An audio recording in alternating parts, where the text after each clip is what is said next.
Maithili express की शानदार प्रस्तुति। तोहरे खातिर हमरा के दुनिया में भेजले बारे हाय भगवान बड़ी फुर्सती से हमरा के बनले बारे।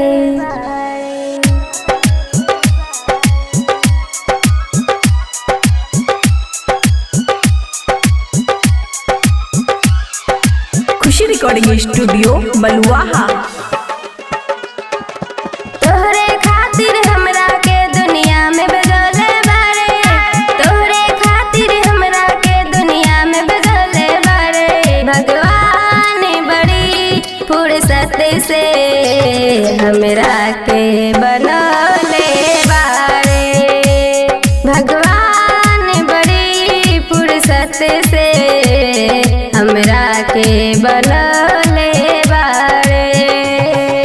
तोहरे खातिर हमरा के दुनिया में भेजले बारे, तोहरे खातिर हमरा के दुनिया में भेजले बारे। भगवान बड़ी फुर्सत से हमरा के बनले बारे। भगवान बड़ी फुर्सत से हमरा के बनले बारे।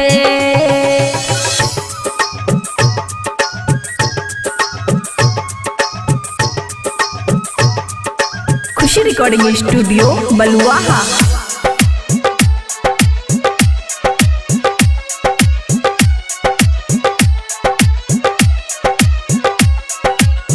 होठबा हमार जैसे भोर के किरनिया, अखिया में प्यार के समाइल बा दुनिया, समाइल बा दुनिया, समाइल बा दुनिया।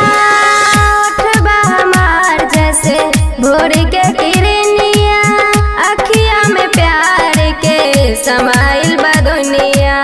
बिंदिया बुझाला ऐसे जैसे चांद सजोले बारे, बिंदिया बुझाला ऐसे जैसे चांद सजोले बारे।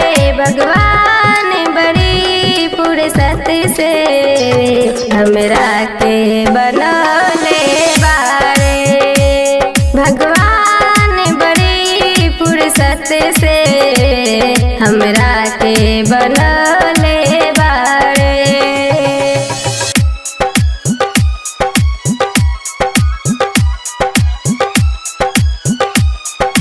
खुशी रिकॉर्डिंग स्टूडियो बलुआहा।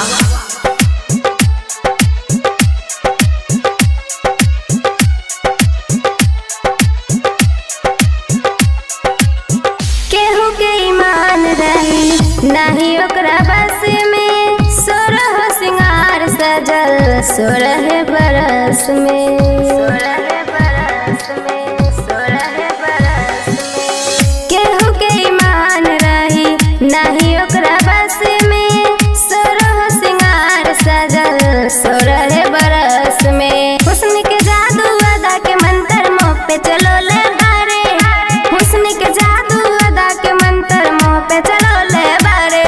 भगवान बड़ी फुर्सत से हमरा के बनले बारे। भगवान बड़ी फुर्सत से हमरा के बनले बारे। खुशी रिकॉर्डिंग स्टूडियो बलुआहा।